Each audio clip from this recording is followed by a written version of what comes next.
Hi everyone and welcome back to the channel. In this video I'm going to take a look through the greenhouse, show you all the palms and exotic looking plants that I keep in here.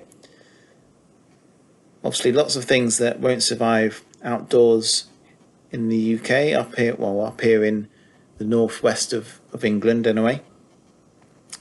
So we'll take a look, we'll empty the greenhouse and I'll take you through each of the species that I keep in the greenhouse today. So as I say, first thing to do is to empty the greenhouse. I've taken everything out of here apart from this Spanish moss, which doesn't look very healthy. There are a few healthier looking white bits, but mostly this looks dead to me. I've never really had much luck with Spanish moss, so I don't really know what I'm doing wrong. Possibly it's drying out, possibly it's getting too cold, not quite sure. But some of them do have some signs of life, so I will hang on to those. This is a job that needs doing at least once a year, but I think it might have been 2 years since I've done it, and I've noticed that the gravel base seems to be missing some gravel, or it's just wearing a bit thin. So I've got a bag of gravel here just to top it up, try and level it out a little bit more. I've relocated some of the Spanish moss into the apple tree. This will get quite a bit of sun. It's facing south, and also it's out in the elements, so should receive quite a lot of rain here in the northwest. So the greenhouse is empty, and I've given it a little brush down. I know it's not sparkly clean, but it's going to end up getting a bit dirty anyway. So just took the worst of it off, all the loose stuff, put a bit more gravel down. Difficult to see because it's the new gravel I've put down is a bit wet in the bags, so hard to tell if it looks good or not yet. But the main thing is it's a bit more level. Some of the pots were falling over. So I've got everything laid out. This is the dead section, which we'll come back to in a minute. But we've got plants everywhere. It's amazing that all that and all of that was all in that little tiny 6x6 foot greenhouse. So, okay, so we'll start over here. So we've got some Musa Basjoo bananas here. I bought these, oh, my shadow's in the way. I bought these in October, and they were cheap because they were, obviously they go dormant over winter. So I overwintered them. They died back to the soil level, and 17 out of 20 of them have come back. So they're growing nicely. I've just potted them on, and I will soon be planting some of them and selling some of them. Here we've got 4 pots, each with a Ricinus plant in. Now I did grow Ricinus last year, but I was a bit too late with it, and I'm not much further ahead this year, unfortunately. I struggled to get them to germinate. I've got a few more in the house still, which will be joining these outside in the greenhouse. Then I've got some pumpkins. So we've got some standard sort of orange ones. They're Racer F1s. Nothing to do with Lewis Hamilton, but they are suffering with a bit of damage. You can see there. I don't know if it's slug damage, but I have put some pellets down, as you can see. So if it is slugs, hopefully that'll see them off. And then we've got some sort of knobbly looking ones here, Goosebumps F1, and over here we've got some Polar Bear F1, and they're just starting to come up. I only sowed them about a week ago. Then these pots here are full of rhizomes. You can just see there's a few leaves starting to grow, and these are Tetrapanex rex. So I bought the rhizomes on Facebook Marketplace, and I'm really pleased to see that 3 of them there have already started growing, and the rest won't be far behind, I don't think. Here we've got 5 Canary Island date palm seedlings. Now these were, you can see on the label there, well no you can't, it just says CIDP. Ah, there we are, London. So I actually, you can see some nice roots there as well. So Phoenix really do grow fast, the roots I mean, and will soon fill a pot. But I picked these up from the ground in central London in late September, maybe early October, and sowed them maybe the start of the year, and I've got 5 seedlings, hopefully more to follow. Sorry, 4 seedlings, because one hasn't appeared above the soil yet, but you can see there's a big root in there, so hopeful that will come up. Then we've got some Phoenix Roebelemi seedlings. Most of these pots have 2 in, and as you can see, and I've got some down here, some pots with tens of seedlings in which need splitting, but I've got far too many, and they're pretty slow growing, so it's going to take up a lot of space if I'm going to keep all these. So I am trying to sell some. I've got 1 pot of 2 listed for £5 on Facebook Marketplace. Have absolutely no interest so far, unfortunately, so I may have to, I can't really reduce, it's not really worth reducing the price much more than that, but I might keep hold them a bit longer, get them a bit bigger, and then hopefully people will be interested. Here we've got some Dahlia seedlings, but again they've suffered a lot. They germinated inside. I brought them outside into the greenhouse and they've gone downhill. The same thing happened last year, I seem to remember. Again, I put some pellets down there for slugs in case that's what's done it. We'll get to all that in a minute, but let's go to the dead section, shall we? So we've got 1 Phoenix Roebelemi. This one was a bit further along.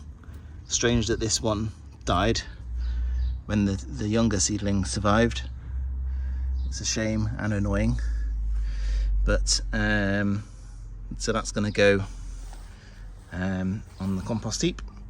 We've got a Trachycarpus. It's also a shame about this one. Not quite sure what it was. It's very slender, and that leaf's just snapped off, and there is absolutely no green left in it at all. What I'll do with this and the rest of these that have no sign of life is take them out of the pot and just see if there's any life left in the roots. If there is, then I'll probably pop them back in the pot, give them a bit longer. But all of these here in the dead section have been dead, or have been in this state for at least a year. So it wasn't the winter we've just had that saw them off. It was the winter from 22 to 23.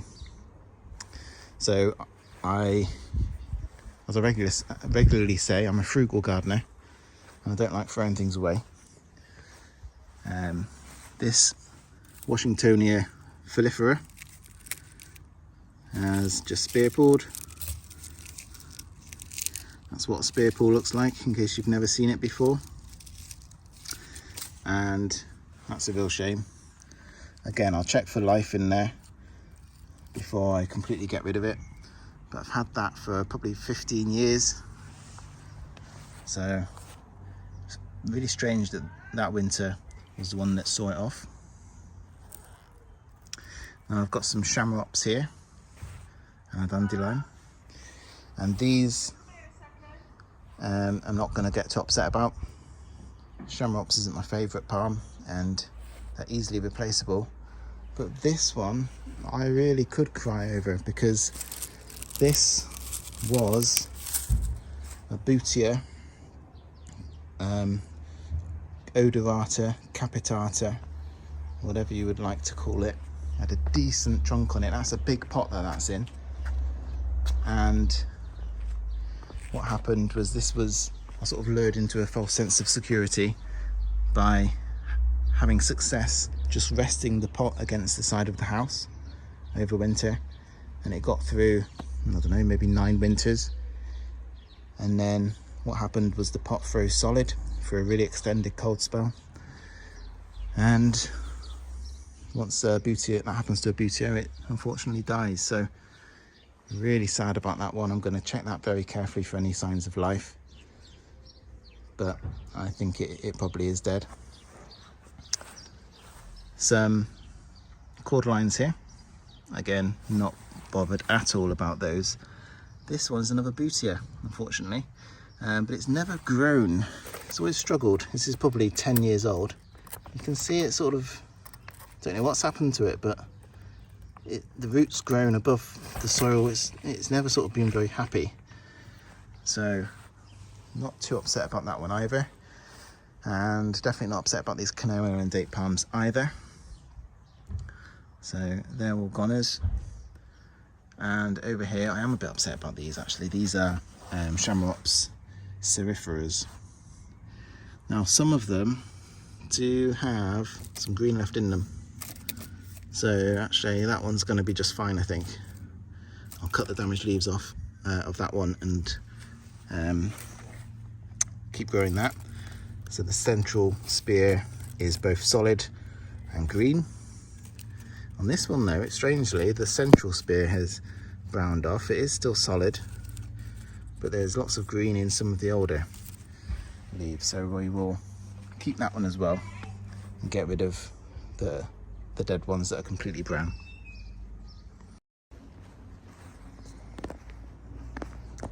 I've been going around the beds and weeding them. So I've got these sort of piles of you know, detritus everywhere, and I'm really pleased actually. My piles aren't very big, which is a sentence I didn't think I'd be saying on YouTube. And the reason for that is because one, it's become so dense in here that weeds can't actually grow very well, but two, and I think just as important, is that I spent years weeding this and catching weeds before they seed, and so now it is quite unusual to see weeds in there. These weeds that you can see have actually come from these pots here. As I've brought them out of the greenhouse, I've given them a weed. So I've got here a Washingtonia filifera.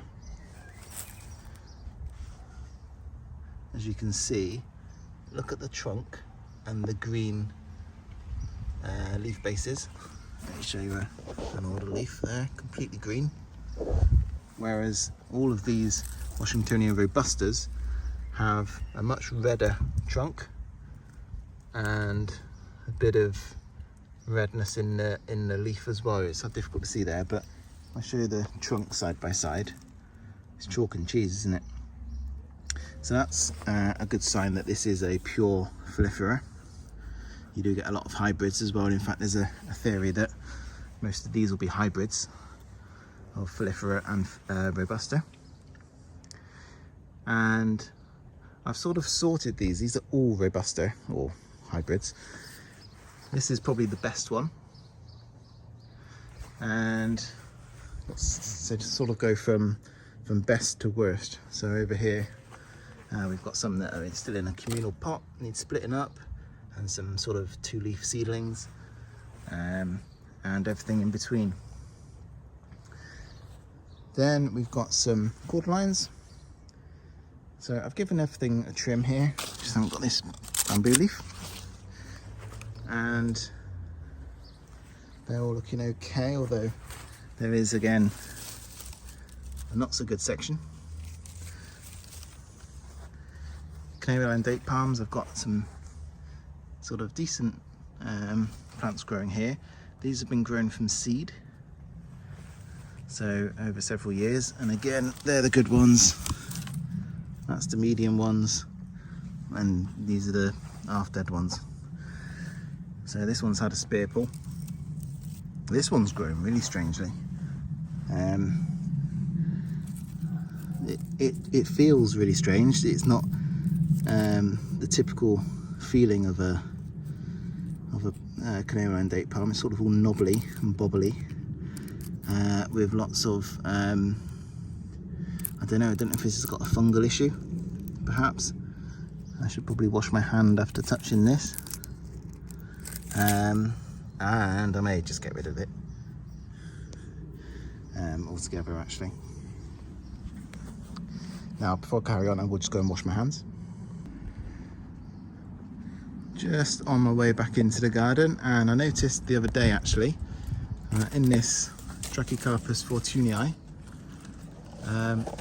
right at the top, I mean, you couldn't get closer to the top, it is flowering, and there's 3 flower space on this side and another 2 there, I think. And see in the top ones up there that there's actually you know, the actual flowers that will come out of the space. So really excited by this. These are big sort of bulky things. I've had flowers before, but they've always been really thin and never actually amounted to anything. There were no flowers to speak of on these stalks. So very excited by that and interested to see if this is a male or a female.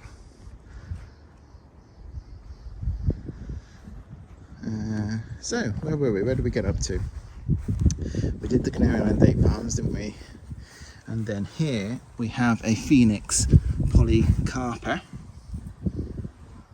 which was given to me by a friend, and it's looking fairly healthy, but quite sort of small and micro. So that's a bit odd. I don't know if it's supposed to be like that or not. Then this plant next to it has a label which says CIDP, Canary Island date palm. It's not. There's no way that's a Canary Island date palm. It looks to me like a Butia, which I'm as pleased as punch with, because as I said, there's a dead one over there, and I've got a live one over here. So, but I've no idea what type it is. If anyone can shed any light on that, then please do. Next to it, I have a Butia Erospatha, question mark, so it could be anything. And this one, like that other dead one I showed you, not the big one, the small one, it has a strange, well, it's very deep in there actually, first of all. Get some of this soil out. But this also has a root. Maybe that's why I planted it deeper, because it has a root that protrudes up. So if anyone's got any thoughts on if that's normal or not, I'd be very interested to know that. Next, I have a Yucca rostrata. Had this for many years. It doesn't seem to hold more leaves than that. I can't get it to hold hundreds of leaves, unfortunately. And it's very slow growing for me. Now these yuccas I did a little video on. I bought these earlier in the year. These Yucca Thompsonionas. And I don't know if I'm killing them slowly, but you can see the leaf starts green there and basically goes dead towards the end. Now, I don't think that's normal for a plant this size, so I don't know if I've perhaps overwatered it. I think that's the most likely reason for this. And there's also some marking here which could well be a sign of being overwatered. I don't know. If you do know, let me know. This I do not know. No idea what this is. No label. So we will wait and see. If I was guessing, I'd say it's a Trachycarpus something or other. And that's got some some Spanish moss in it, which does look fairly healthy. This is alive and kicking, I'm sure, and much different to what I showed you before. Then we've got these agaves, and I think they all, in fact I think I sold the parent plant last year. These are all from the parent plant, and what happens quite often, can't see any yet on here, but you'll see just a little pup forming on the base of one that probably not much bigger than that, and you can just sort of rip them off and put them in some soil and they'll grow again. Then we've got a couple of phormiums. These were seeds that I was given from New Zealand about 10 years ago. So that's a 10-year-old phormium, and this is a completely different variety. I bought this for not very much money, looking very sad for itself in a local garden centre. It's looking very happy with itself right now.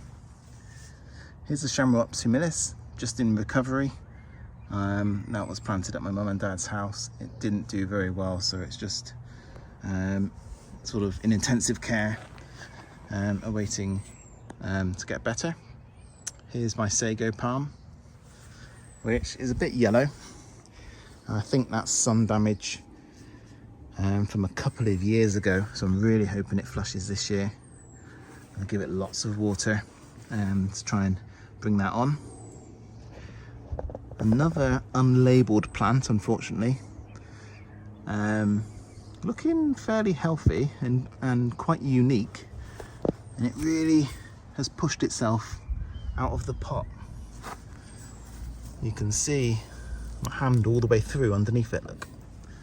So not really much I can do in this pot. It's sort of higher than the level of the pot, but I will look to repot that so I can get some soil underneath it.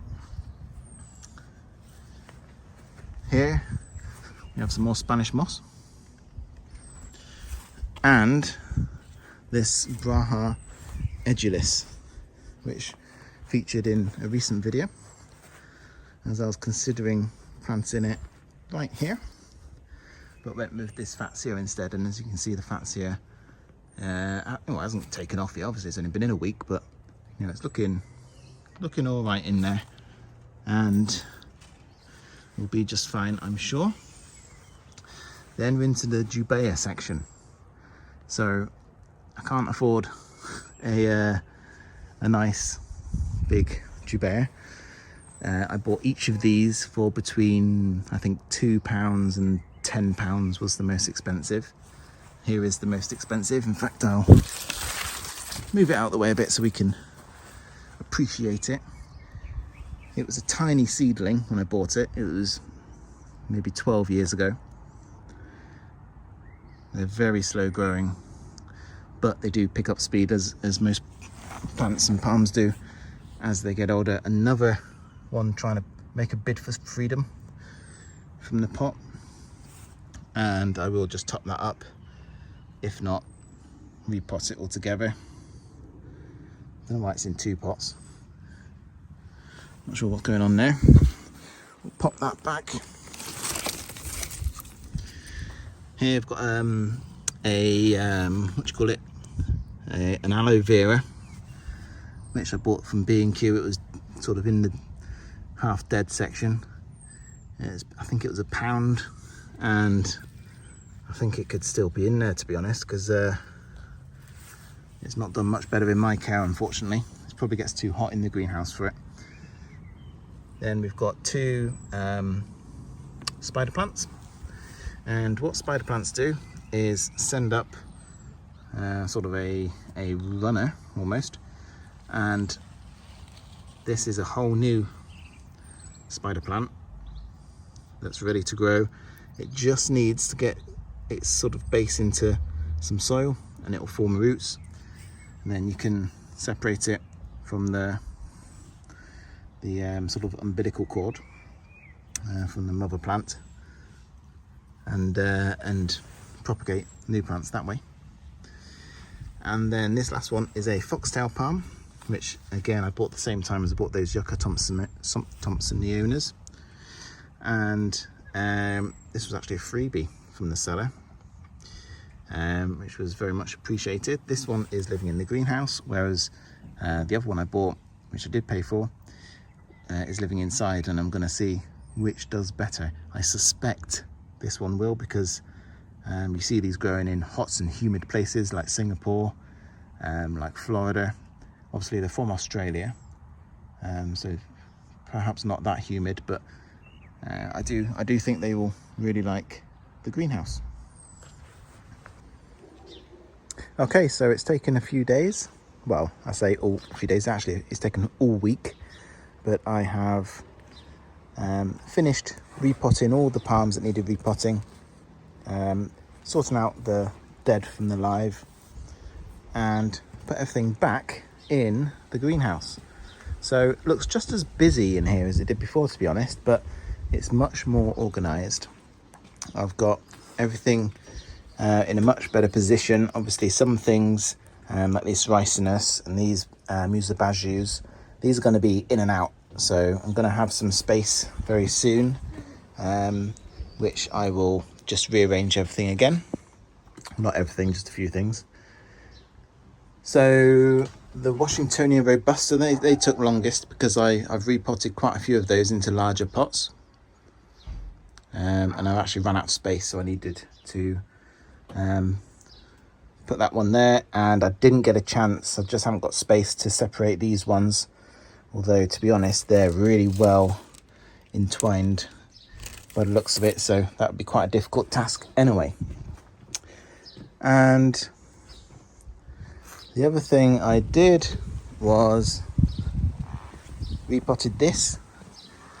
The soil level's already dropped. I need to add a bit more soil, but this is the palm. I'm not quite sure what it is, but it's got into a bigger pot, so I could raise the soil level.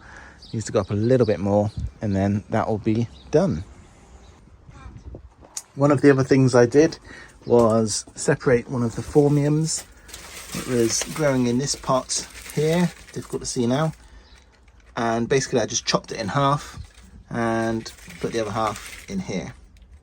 So it seemed a bit brutal, but I'm sure both will be fine. May lose one or two little sort of shoots or little plants.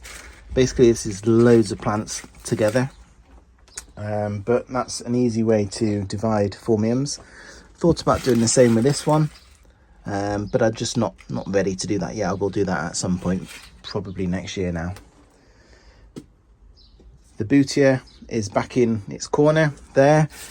It showed a little bit of a few signs of life, nothing too exciting, but I'm not ready to throw that away just yet. Okay, so now we've got the paddling pulled out, I'm going to jump in and cool off. And finally, a little tip is to put plants, seems obvious, but to put plants with similar watering requirements next to each other.